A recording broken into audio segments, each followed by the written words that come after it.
What's up guys, the Free Man here coming to you with another video. Today I thought I'd just talk about my phone.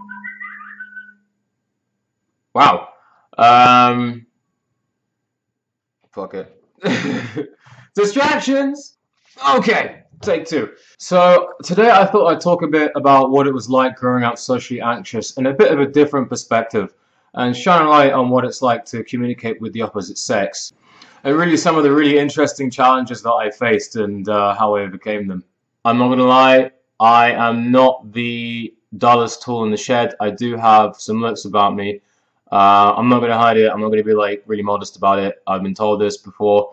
However, before you guys like freak out and be like, oh, he's got his head up his ass, I'm going to talk to you about what it was like being socially anxious and also having some looks. A lot of people have a lot of assumptions that if you look good, you obviously have good confidence. I noticed this a lot when, like, during my interactions with people and having a lot more approaches and being approached by a lot more people. Now, being socially anxious, especially having a phobia of women when I was younger, and I mean, not like 16, this lasted until I was about 21, 22. I'm 24 now. And being socially anxious like that, it was like a magnet being afraid of metal. I mean, I was just attract people, and then I would just be like, fuck's sake, they're here. I don't know what the fuck I'm going to do, which would be great if it happened once in a while, but especially when I was going to raves and clubs, it would happen a lot more. No, hold on. Before you get out your pitchforks, let me just say a few things, because I'm sure there's going to be a few guys sitting behind their desks, you know, nerd glasses, pimples, thinking to themselves, this guy, I can barely even get a girl to look at me, and this is... No, you've actually got more things going for you than you actually realize. Because I would look at people who had a lot going for them, who, you know, knew how to speak to women, and some of these guys, you'd be like, huh? What? I would look at them and I'd think, what is such a beautiful girl doing with such a butters guy? And the funny thing is that they would probably look at me and they'd be like, it'd be interesting if I had some of his looks. And then I'd be looking at them and I'd be like, it'd be interesting if I had some of his charm. And we'd just look at each other like, yeah.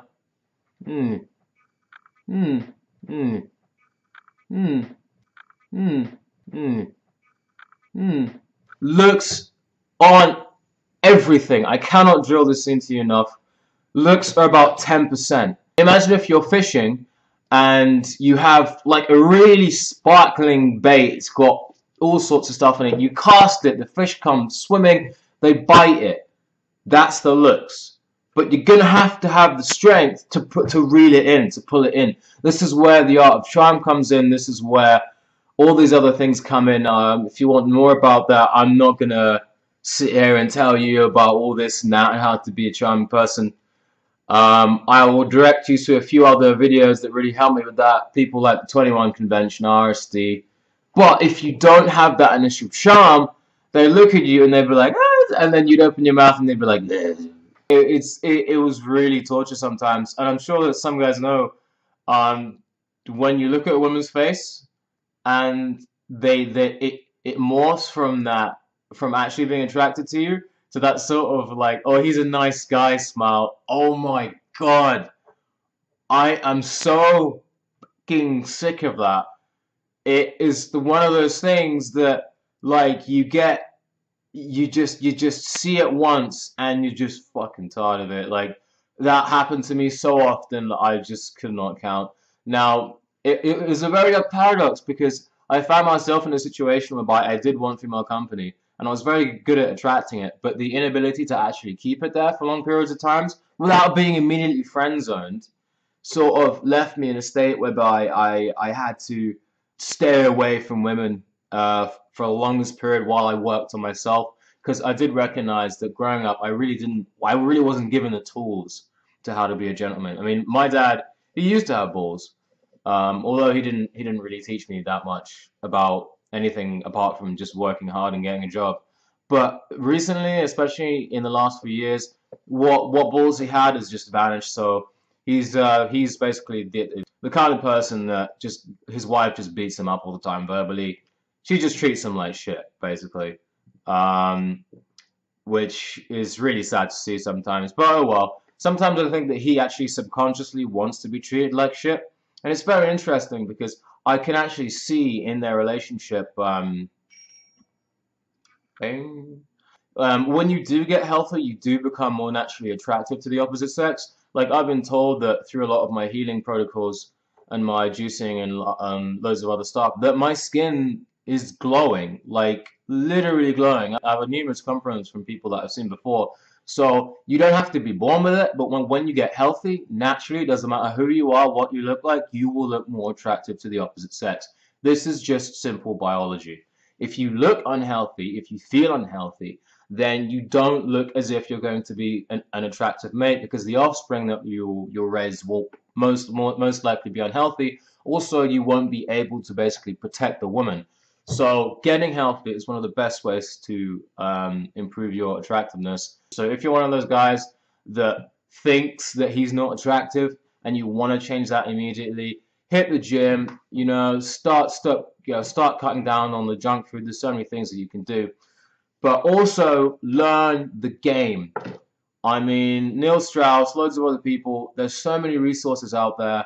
If you're not taking action to be able to get yourself when you are attracted to the opposite sex, and you know how to really follow through with that attraction, then you have to learn the game. But learning the game, especially for me, has been one of the most developmental things that I could do. It taught me so much about being a man. I'm nowhere near where I want to be. I really haven't been focused on it that much because I've been focusing on my health, just my immediate physical health and my immediate psychological well-being, and just getting my shit sorted. Because when your life is in a really turbulent state, bringing a woman into that life can just make it even more turbulent. And also, I'm sort of at the point where I just don't want a quick fix. I mean, it is nice to go out once in a while. Really, it just becomes shallow after a while. And also, you notice that you attract the quality of women that reflect the quality of a man you are. So I found that when I was really insecure, I would be attracting some really insecure women. Not all the time. I would get some really secure women, but I'd naturally just like pick up the fact that they were actually really all together, and I'd naturally progress away from it. This was when I was really, really, really messed up. It's not a good idea to try and look to attract the opposite sex if your life is still in a bit of a turbulent state. Also, that's actually something that I realized a lot earlier on. My first ever relationship, I call it the first and the last because it was literally the first relationship and the last one that I've had, the serious one, was about 6 years ago, back when I was really, really, really like not all together. In that relationship, it just went to shit, and I projected all of my negative things and my negative psychological state onto her. It's not that she was perfect. She had her own problems as well. But I was just so messed up that all I did was just project my negative emotions onto her. Now, obviously that led to a really messy breakup, and it felt like I was being stabbed through the heart. And that was when I had one of those pivotal thoughts in my life whereby I thought, why do I feel this pain, this emptiness, this loneliness? Why do I feel as if like my life is ending? Obviously it's not. So, and then I was faced at a crossroads whereby either I get back on the bandwagon and just jump right back into another relationship, or I sit and I answer this question, why am I always looking externally for someone to fill this hole? Obviously it wasn't that perfect, that the way I phrased it, but it was basically along those lines. And thank that I did sort myself out, because if I didn't, if I just jumped back on the bandwagon, I'd just be in a slew of unsuccessful relationships. Yeah, I would have learned along the way, but I wouldn't have been able to really embark on the road of personal development if I didn't ask that question, because I really don't see enough guys asking this question.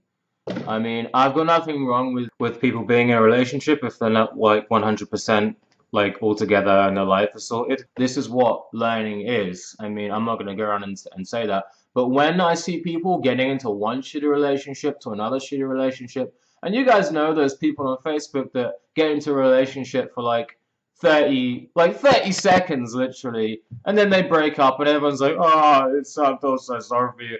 And then fucking like next day they're back on another relationship, and then they break up, and then yeah, it's just a cycle. And then I just look at them and I think, sort your shit out.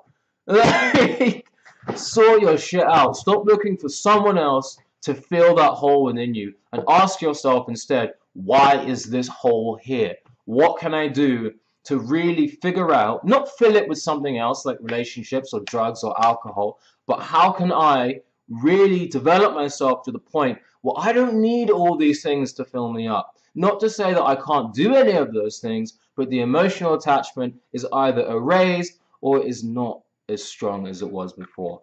Now, I really, really hope that more men can be asking that question about themselves and stop asking and stop searching for the answer in someone else, in something else, because you find that those sorts of men don't look at their shit and try and deal with it. If you don't look at your shit, you're too busy escaping it literally in the bosom of someone else, then you're never going to deal with it. It's just going to carry on down the line, and you're going to end up in a really shitty relationship, get married, get divorced, and then end up, as so many men are these days, paying out loads of money to the wife because our system is so screwed up at the moment. This is why so many men aren't marrying, because oh god, that's just another topic. This video is getting too long. So in summary, looks aren't everything. They are 10% of the attraction. Even if you cast that bait, it can be as shiny as possible. If you don't have the strength and the charm to reel them in, then it's just going to be hell, as it was for me, just attracting things that I couldn't keep, and just having the constant friend zone smile that I would get after about a day or so's interaction with them, or even like a couple of minutes. Like, it was just that smile. Oh yeah, he's nice. Yeah, yeah. And I think we all know just how fun the friend zone is. So in summary, guys, looks are not everything. Work on yourself, work on your attitude, work on your life, and then things will just naturally flow to you. It's been the Free Man. Thanks for watching. I hope you learned something today, and as always, have a good week. Take care.